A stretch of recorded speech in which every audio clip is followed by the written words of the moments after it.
अगर आपने हमारे यूट्यूब चैनल को अब तक सब्सक्राइब नहीं किया है तो आपको यहाँ सब्सक्राइब बटन दिख रहा है, इस पर आप क्लिक कीजिए और हमें सब्सक्राइब कर लीजिए और उसमें एक नोटिफिकेशन बेल आ रहा है, इसे भी आप इनेबल कर दीजिए। नोटबंदी के बाद माशी तौर पर काफ़ी बदहाली को झेल रहा है। जीएसटी के ने उसमें और तड़के का काम किया, लोगों का ये आरोप है। लेकिन उसके बावजूद अगर हम देखें तो नॉर्थ इंडिया और साउथ इंडिया दो अलग अलग हिंदुस्तान नजर आते हैं। एक तरफ माशी खुशहाली है, दूसरी तरफ माशी बदहाली। इसे किस तरह आप देखते हैं? ये तो आपने बेहतरीन सवाल किया है और हमारे नॉर्थ के लोगों को अगर मेरी बात ये आप पहुंचा सकते हैं तो मैं आपका बहुत ही शुक्रगुजार होऊंगा। देखिए, साउथ का कुछ हमेशा से मिजाज रहा है। अब देखिए, वहाँ आप मेन जो साउथ में जो है, आप आंध्र प्रदेश जिसे कहते हैं, अब वो तेलंगाना हो गया है।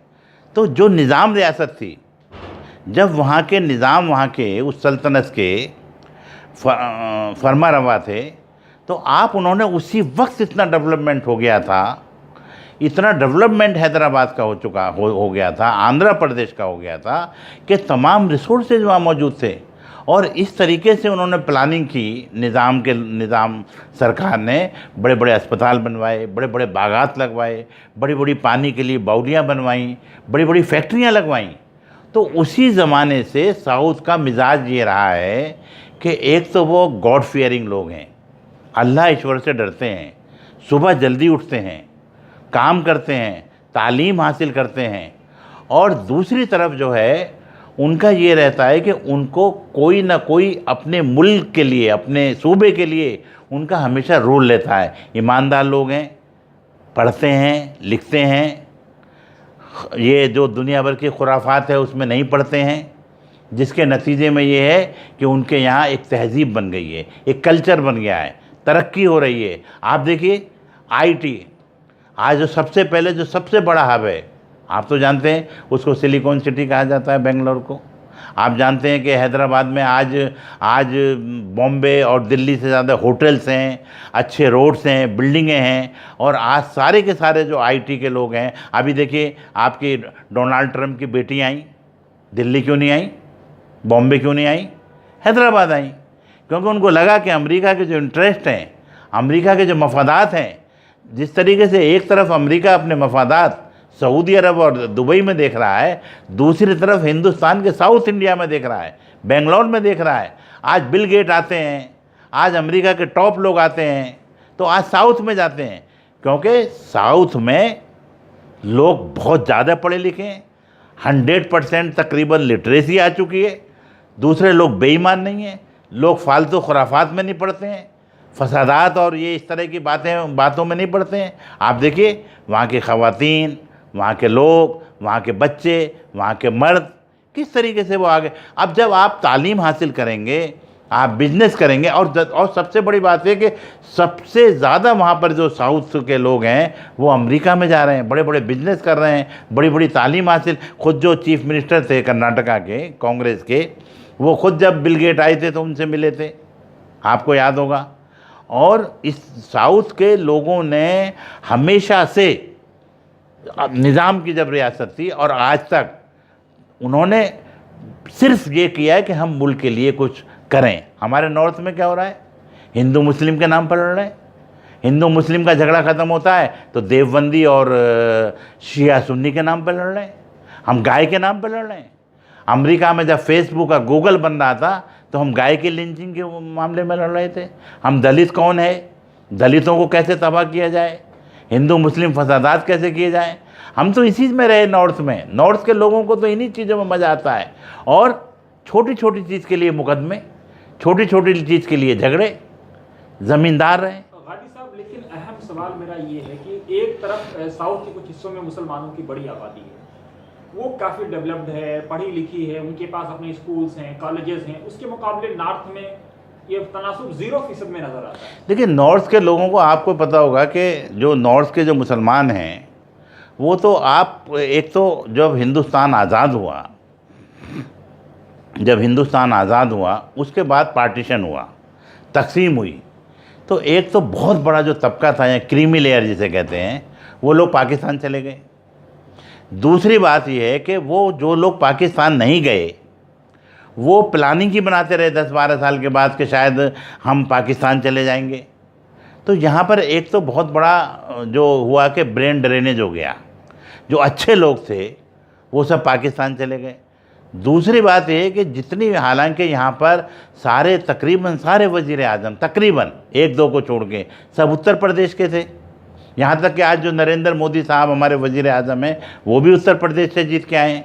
लेकिन उत्तर प्रदेश से वज़ीर आज़म तो बहुत दिए, वीपी सिंह थे, चंद्रशेखर थे, जवाहरलाल नेहरू थे, इंदिरा जी थी, आपके राजीव गांधी थे, शास्त्री जी थे, तमाम जो, लेकिन उन्होंने उत्तर प्रदेश के लिए, नॉर्थ के लिए कुछ नहीं किया। अगर उत्तर प्रदेश को ही नॉर्थ की क़यादत कर सकता था, जिस तरीके से साउथ की क़यादत केरला, आंध्र प्रदेश जो तेलंगाना है और बेंगलोर कर रहा है, हम उत्तर प्रदेश के जो लोग थे, उत्तर प्रदेश की जो रियासत थी, उत्तर प्रदेश का जो सूबा है, वो पूरे नॉर्थ की क़यादत कर सकता था। लेकिन नॉर्थ में किसी वज़ीर आज़म ने कोई काम नहीं किया। आज देखिए कोई तालीमी इदारों का क्या हाल है, आपकी नई यूनिवर्सिटियाँ नहीं बनी, और जो प्राइवेट इदारे बने नोएडा जैसी जगह में, वो सिर्फ पैसे की ताकत पे चल रहे हैं। जिसके पास पैसा, अमिटी है बहुत बड़ा इदारा है, और मैं तो कहता हूँ जो साहब इदारा चला रहे हैं, जो लोग अच्छा काम कर रहे हैं, लेकिन ऐसे इदारे नहीं बने कि जो गरीबों का, दलित। तीसरी बात ये कि हमारे यहाँ करप्शन बहुत है, बदउनवानी बहुत है। लोग कहते हैं साउथ के लोग, अरे यूपी में तो कुछ भी हो जाता है, यूपी में चले जाइए, बिहार में चले जाइए, हरियाणा में चले जाइए, वहाँ तो कुछ भी काम करवा लीजिए। तो करप्शन बहुत ज़्यादा रहा। और जो हमारे वहाँ पे जो मेंबर ऑफ पार्लियामेंट हैं, पहले 85 आते थे, अब 80 आते हैं, वो लोग क्या था कि दिल्ली में आके लीन हो जाते थे, दफन हो जाते थे। यहाँ की जो दिल्ली की जो जो जो जो चमक दमक थी, यहाँ का जो इक़्तिदार था, उसमें आके वो लीन हो गए, उनको ज़मीन खा गई, इक़्तिदार खा गया। उन्होंने उत्तर प्रदेश के लिए, बिहार के लिए कुछ नहीं किया। जबकि साउथ के जो मेंबर ऑफ पार्लियामेंट आते हैं, वो एक तो आते बहुत कम हैं, वो रहते ही अपनी कंस्टिट्यूएंसीज़ में, वो जब पार्लियामेंट होता है तभी आते हैं। और मैंने कम से कम 50 मेंबर ऑफ पार्लियामेंट को मैं पर्सनली जानता हूँ। जैसे आप ओवैसी साहब को देख लीजिए, इनके जो वालिद साहब थे असदुद्दीन ओवैसी साहब के, सलाहुद्दीन ओवैसी साहब, वो अकेले थे। वो कोई बहुत पैसे वाले परिवार से नहीं आए, गरीब परिवार के थे। मुझे वो अपने किस्से बताते थे कि साहब जब मेरी शादी हुई तो मेरे पास तो एक बाइक थी, और उस बाइक से ही मैं पूरी सियासत करता था। लेकिन आज उन्होंने कितने इदारे खड़े कर दिए। आज दक्कन मेडिकल कॉलेज है, बैंक्स हैं, लड़कियों के, ख़वातीन के बड़े बड़े आपके जनाब इदारे हैं, तालीमी इदारे हैं, कॉलेज हैं। आज कम से कम दारुस्सलाम है, कितने बड़े बड़े इदारे। जो सलाहुद्दीन ओवैसी अकेले, उसके बाद आप देखिए जनाब जो आपके केरला में जो मुसलमान हैं, बशीर साहब हैं, उससे पहले आपके काका साहब थे, उन्होंने एक तालीमी इनकलाब ले आए वहाँ पर, यूनिवर्सिटियाँ, इदारे, और वहाँ मदारिस में भी जो है जदीद तमाम इल्म सिखाए जाते हैं। वहाँ के जो मदारिस से भी जो लड़के निकलते हैं, नॉर्थ की यूनिवर्सिटियों से ज़्यादा काबिल होते हैं।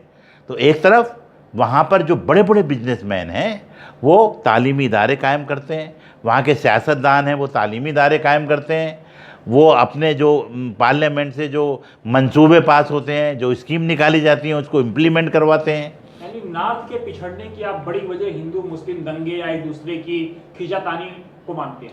देखिए, हिंदू और मुस्लिम दंगे फसादात जब करवाए जाते हैं जब आवाम की तवज्जो एक जगह से दूसरी जगह ले जाई जाए। मिसाल के तौर पे जब नाकाम हो जाता है, जब सरकारें नाकाम हो जाती हैं। अब मिसाल के तौर पे ये हुआ कि साहब उत्तर प्रदेश की जो हुकूमतें आईं, मायावती आईं, मुलायम सिंह आए, दूसरे लोग आए, तो उन्होंने ये बड़े बड़े वादे करके आते हैं, कोई अपने मेरिट पे नहीं आता है। आज तक कांग्रेस के अलावा जितनी हुकूमतें बनी हैं सब वादे कर करके आए हैं, सब ने बड़े बड़े वादे किए, अवाम झांसे में आ गई। अब जब वो वादे पूरे नहीं हो पाए तो तवज्जो को, क्योंकि नौजवानों में तो एनर्जी होती है, ताकत होती है, तो उन्होंने उनकी जो एनर्जी थी उसको उन्होंने फसादात की तरफ मोड़ दिया।